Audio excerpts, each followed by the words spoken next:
ನನ್ನ ಅಭಿಮಾನಿಯಾಗೆ ಖುಷಿ ಅಂದ್ರೆ 2 ವರ್ಷ ಬಂದಿಲ್ಲ ಅಂತ ಹೇಳ್ಬಿಟ್ಟು ತುಂಬಾ ಮಂದಿ ರೇಟ್ಸ್ ಅದಕ್ಕೆಲ್ಲ ಪಕ್ಕ ಉತ್ತರ ಕೊಟ್ಟಿದೀವಿ ಅನ್ನೋದು ತುಂಬಾ ಹೆಮ್ಮೆಯಿಂದ ಹೇಳ್ತೀನಿ.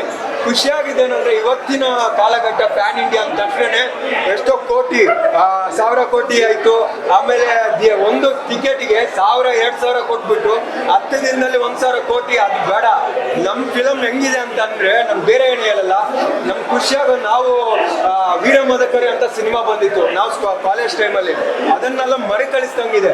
ಮ್ಯಾಕ್ಸ್ ಒಬ್ಬ ಸ್ಟೋರಿನ ಅಂದ್ರೆ ಈ ತರನೂ ಬರಿಬಹುದು ಅನ್ನೋದು ನಾವು ಒಂದು ದಿನ ಸ್ಟೋರಿನ ಇಷ್ಟೊಂದು ಸ್ಪೀಡಪ್ ಆಗಿ ಕೊಡ್ಬೋದು ಅಂತ ಸುದೀಪ್ ಸರ್ ಸಿಕ್ಕಾಪಡೆ ತೋರಿಸ್ಕೊಬಿಟ್ರು. ಕ್ಯಾಮ್ರಾ ಆಮೇಲೆ ಲೆನ್ಸು. ಸರ್ ನಿಜ ಹೇಳ್ತೀನಿ, ಅವ್ರಿಗೆ 100ಗೆ 100 ಕೊಟ್ಬಿಡ್ತೀನಿ ಸರ್.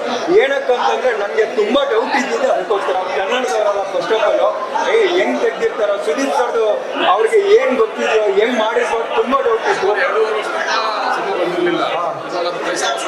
ಖಂಡಿತವಾಗ್ಲೂ ಪೈಸಾ ವಸೂಲ್ ಸರ್. ಪೈಸಾ ವಸೂಲ್ ಅನ್ನೋದಕ್ಕಿಂತ ಈ ಸಿನಿಮಾನ ಒಂದ್ಸಲ ನೋಡಿದ್ರೆ ನೀವು ನಿಮ್ಮ ಫ್ರೆಂಡ್ಸ್ ಕರ್ಕೊಂಡ್ ಬರ್ತೀರಾ, ನಿಮ್ಮ ಫ್ಯಾಮಿಲಿನ ಕರ್ಕೊಂಡ್ ಬರ್ತೀರಾ. ಆಮೇಲೆ ಪೊಲೀಸ್ ಅವ್ರಿಗೆ ಇದೊಂದು ಬೋನಸ್ ಅಂತ ಅನ್ಕೋಬಹುದು. ಏನಕ್ಕಂದ್ರೆ ಒಬ್ಬ ಪೊಲೀಸು ನಮ್ಮ ಎಲ್ಲರಿಗೋಸ್ಕರ ಇರೋದು ಪೊಲೀಸು. ಹೌದು, ಅದನ್ನೇ ಹೇಳ್ತಾ ಇದ್ದೀನಿ. ಒಬ್ಬ ಪೊಲೀಸು ಅವ್ನು ನಮ್ಗೋಸ್ಕರ ಅವ್ನು ಪೊಲೀಸ್ ಕೆಲಸ ಮಾಡ್ತಾರೆ. ಅದೇ ಪೊಲೀಸ್ಗೆನ ಪೊಲೀಸ್ ಪ್ರಾಬ್ಲಮ್ ಆಗಿದಾಗ ಅವ್ನು ಏನೆಲ್ಲ ಮಾಡ್ಬೋದಂತ ಒಂದು ರಾತ್ರಿಯಲ್ಲಿ ತೋರಿಸಿರೋ ಒಂದು ಸಿನಿಮಾ ಇದು. ಅಂದ್ರೆ ನಿಮ್ಗೆ ಎಷ್ಟು ಸ್ಪೀಡಪ್ ಆಗ್ತಾ ಹೋಗುತ್ತಂತಂದ್ರೆ ಹೌದಾ ಅಂತ ಇಷ್ಟು ಬೇಗ ಮುಗೀತಾ ಅನ್ಸುತ್ತೆ. ಆಮೇಲೆ ತುಂಬಾ ಮಂದಿ ಹೇಳ್ಬೋದು ಏನಪ್ಪ ಬರೀ ಫೈಟಿಂಗ್ ಇದೆ. ಇವತ್ತಿನ ದಿನ ನಿಮ್ಗೆ ರಿವಲ್ವರ್ ಡಬ ಮಾಡೋದಕ್ಕಿಂತ ಒಂದು ರಿಯಾಲಿಸ್ಟಿಕ್ ನ ಇಷ್ಟೊಂದು ನೀಟಾಗಿ ತೋರಿಸೋದು ಎಷ್ಟೋ ಉತ್ತಮ ಇದೆ. ಅದರಲ್ಲಿ ಡೈರೆಕ್ಟರ್ಗೆ 100% ಒಂದು ಮೇಡಮ್ ಕ್ಯಾರೆಕ್ಟರ್ ನಾನು ಐ ಮಾಡ್ಬೋದು, ಶೈ ಮಾಡ್ಬೋದು ಅಂತ ಹೇಳ್ಬಿಟ್ಟು. ಅಂದ್ರೆ ಎಲ್ಲರಿಗೂ ನಾವು ಇವರು ಸುದೀಪ್ ಸರ್ ಒಬ್ಬರೇ ಇಲ್ಲಿ ಹೀರೋ ಕಂಡಿಲ್ಲ. ಈ ಕ್ಯಾರೆಕ್ಟರ್ ಯಾರ್ಯಾರು ಮಾಡಿದಾರೆ ಹೊಸೊಬ್ರಿಗೂ. ಆದ್ರೆ ಇನ್ನು ವಿಲನ್ಗೆ ಇನ್ನೊಂದು ನನ್ಗೊಂದು ಅಂದ್ರೆ ಚೆನ್ನಾಗಿ ಮಾಡಿಲ್ಲ ಅಂತ ಹೇಳ್ತಾ ಇಲ್ಲ.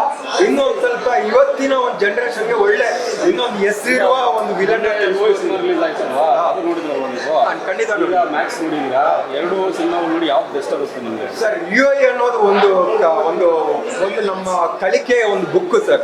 UAE ಅನ್ನೋದು ನಮ್ಮ ಒಂದು ಬುಕ್ ಕೊಡ್ತಾರೆ. ನೀನ್ ಓದೋದೇ ಇರು, ನೇಮ್ ಬಿಟ್ಟಿರೋದು. ನೀನ್ ಓದ್ಬಿಟ್ಟು ಜ್ಞಾನಿ ಆಗ್ತೀಯೋ ಓದೋದೇ ಇರ್ತೀಯೋ ಅದು ನಿನಗ್ ಬಿಟ್ಟು ಅದು UAE. ಇದು ಬಂದ್ಬಿಟ್ಟು ಅಂದ್ರೆ ದಿನ ನಡೆಯೋ ಒಂದು ಪಾಠ.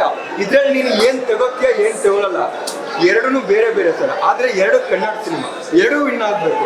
ಏನಕ್ಕೆ ಕೇಳ್ತಾ ಇದ್ದೀನಿ, ಅದೊಂದು ಬುಕ್ ಅಂತಲ್ಲ. ಅಂದ್ರೆ ಬುಕ್ಕನ್ನು ನೀನು ಎಷ್ಟು ಮಂದಿ ಓದ್ತಾರ ಇಲ್ವೋ ಗೊತ್ತಿಲ್ಲ. ಆದ್ರೆ ಕೆಲವೊಂದು ನಿನ್ಗೆ ದಿನಾಲು ಒಂದು ನಡೆಯುವ ಒಂದು ದಿನಾಚರಿ, ಆ ದಿನಾಚರಿನ ನೀನು ಎಷ್ಟು ತೆಗೋತೀಯ ಎಷ್ಟು ತೆಗೊಳಲ್ಲ ಅನ್ನೋದು ನಿನ್ ಮೇಲೆ ಡಿಪೆಂಡ್. ಬುಕ್ಕನ್ನು ಎಷ್ಟು ಓದ್ತೀಯ ಓದಲ್ಲ ಅನ್ನೋದು ನಿನ್ ಮೇಲೆ. Thank you sir.